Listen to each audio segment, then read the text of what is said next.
پاکستان میں lock down ایسے وقت میں اٹھایا گیا ہے جب کیسز کی تعداد تو بڑھ رہی ہے مگر ابھی کورونا وائرس کا پیک نہیں آیا ہے، اور جب لاک ڈاؤن اٹھایا گیا تو پہلے ہی دن نہ تاجروں نے اس کی پاسداری کی، نہ عوام نے اس کی پاسداری کی، نہ ہی حکومت ایس او پیز پر عمل درآمد کرا پائی۔ صورتحال میں لاک ڈاؤن میں نرمی اور اس حوالے سے حکومتی وزراء کے بیانات حکومت کی کورونا سے متعلق پالیسی پر سوالات اٹھا رہے ہیں، جس سے ایسا لگتا ہے کہ حکومت غیر اعلانیہ طور پر ہرڈ امیونٹی کی پالیسی اختیار کرنے جا رہی ہے، یعنی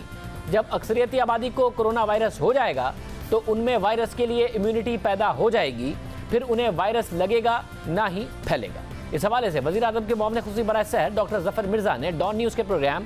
میں کہا کہ چین اور امریکہ جیسے ممالک اس وبا کو نہیں روک سکے، اس بیماری نے پھیلنا ہے، یہ خاص سطح پر پھیل جائے تو بہتر ہے تاکہ مستقبل کے لیے لوگ امیون ہو جائیں۔ یہ دیکھیں، یہ بیماری تو ہے ہی ہے،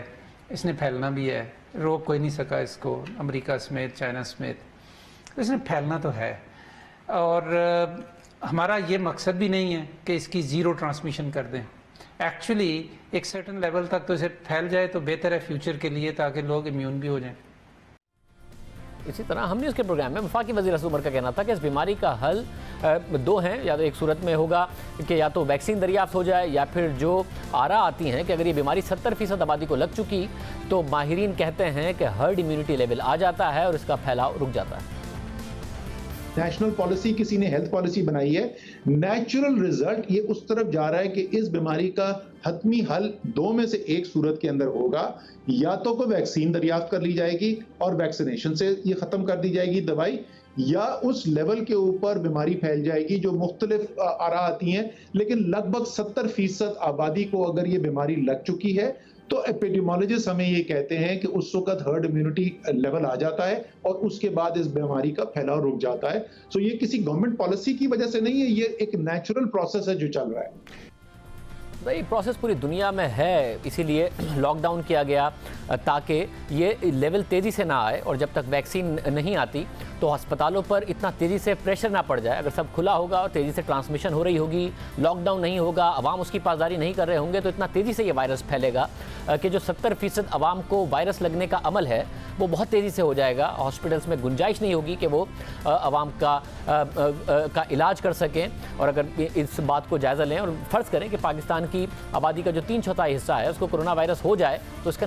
نتیجہ فوری طور پر اگر ہو جائے تو تباہ کن ہو سکتا ہے، کیونکہ اس وقت پاکستان میں کورونا سے متاثرہ 2.2% لوگ جو ہیں وہ ہلاک ہو رہے ہیں، یہ شرح ہے۔ اگر 14 کروڑ لوگوں کو کورونا وائرس ہو جاتا ہے تو اموات بہت زیادہ ہو سکتی ہیں، اور اگر یہ تیزی سے ہوا تو اسپتالوں میں جگہ نہیں ہوگی علاج کرنے کے لیے۔ مگر اس وقت پاکستان میں کیسز کے بڑھنے کے اعتبار سے شرح اموات کم ہیں۔ اہم بات یہ ہے کہ اس طرح کی صورتحال خطے کے دیگر ممالک میں بھی نظر آ رہی ہے جہاں شرح اموات بہت کم ہے۔ بھارت میں 68,789 کیسز ہیں اور 2,223 اموات ہیں۔ اس طرح شرح اموات 3.2% بنتی ہے۔ سعودی عرب میں 39,000